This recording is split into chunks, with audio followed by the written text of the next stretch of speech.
Hey guys, welcome to Little Big Podcast. This is episode 141. Alright guys, let's go ahead and get started off with the levels. And the reason I'm skipping art this week is because we got hardly any. So if you have any cool Little Big Planet or Little Big Planet 2 art, send it to littlebigpodcasters@gmail.com with the subject line art, and we'll put it on the next episode.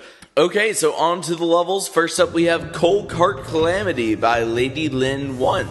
And this was a super cool level, and it was actually part of a contest that was just recently. Can't remember what it was, but it was a really awesome level. I really loved all the effects, especially, in the beginning, it had these little light things that kind of, floated around and stuff, and they were kind of the characters in this story.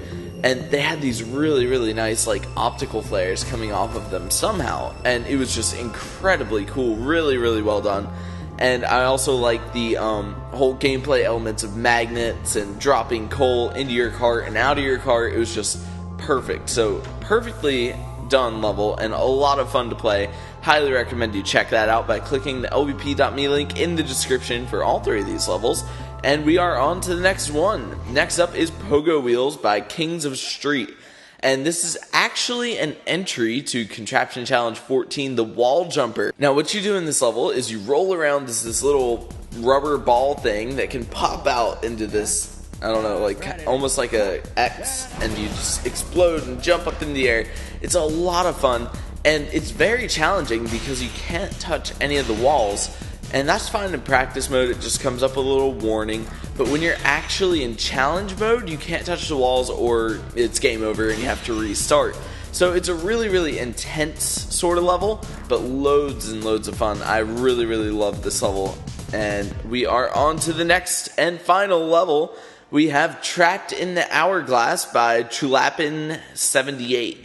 And this was a super cool level, and it's a survival challenge. We haven't had some of these in a long time, and I absolutely love survival challenge levels. Now, the way this works is it slowly drops in more sand from the top of the hourglass, and it rotates at the same time. Now, you may think, oh, it's just little sand. Well, it's actually rocks, and you have to avoid the rocks once they start building up, or they'll crush you to death, and that's never fun. Hence, a survival challenge, because there is no technical beat to the level. You just keep going until you die. So, for those of you who are unfamiliar with survival challenges, that's what they are. They used to be very prominent in the Little Big Planet community, but they kind of gone down in popularity, but I would love to see some more survival challenges published in the near future.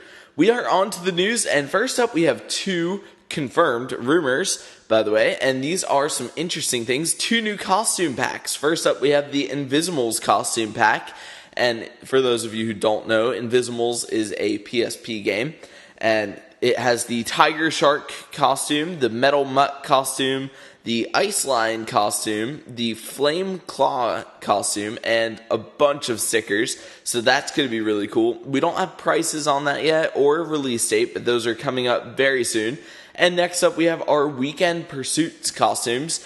And these are just some generic Sackboy costumes, which everybody loves. I mean, they're just perfect little, run around almost story mode style costumes. And they're really cool. We have 4 of those, and it's the skier, the mountain climber, the golfer, and the angler. Now, a lot of people said there was a spelunker costume, but nobody's been able to confirm or deny the spelunker.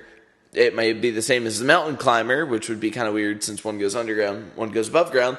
But everybody loves the word spelunker, so you can call it the spelunker costume if you'd like. And that's all for the real new news this week. We do have a couple things that we've been pushing the past several weeks.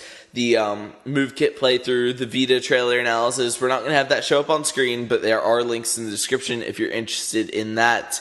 Next up, we have our Eurogamer meetup, and that was a lot of fun for the guys that went. It looked like a blast. John Beach, of course, went crazy by the end of the night. He always does at these meetups. He's just such a cool dude to be around. And he was absolutely crazy in all the pictures that we saw. He was holding the controller like that and stuff. It was great. So you can see those pictures on screen. And if you missed out on that, then it looks like you missed out on a great time. And I missed out on a great time, but it looked like a lot of fun, and that's about it for there. And on to another kind of rumor news bit thing here. YoSP on Twitter, he is a Sony head guy, and he works with a lot of the Vita stuff now. He's kind of integrating this stuff, and he tweeted that they are working on touch controls on the PlayStation 3 via the Vita. I didn't mean for that to rhyme, but via the Vita, you can play touch-controlled games on your PS3. Now, for those of you who watched E3, a lot of you saw that there was this new product announced by Nintendo called the Wii U. And a lot of people were saying this is going to be a game changer by having this extra screen. But it looks like the PlayStation Vita is going to be able to match and beat the quality of this Wii U device, which I still think is kind of weird that they're finally making the jump into HD. Anyway, I'm not going to get on that rabbit trail, but the PlayStation Vita will be able to be hooked up via remote play to the PS3 to play some touch games. And one of these was the Little Big Planet Vita connected to Little Big Planet 2, playing some touch games on there that we saw at Tokyo Game Show. So a lot of interesting developments, and I'm not really sure on the connectivity between Vita and PS3 for online, but definitely remote play. You can use your Vita as a controller. So that's going to be really, really cool, and I'm looking forward to being able to do that in the future. So I think that's all for this week. Sorry for being a little bit short. Oh wait, there is one more thing.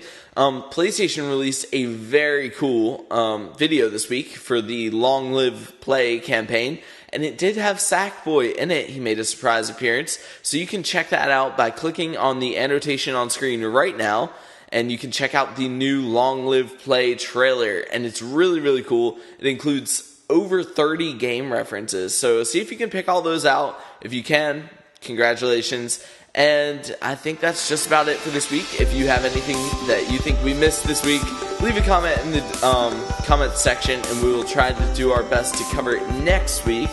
And I think that's all, so we will see you guys next time.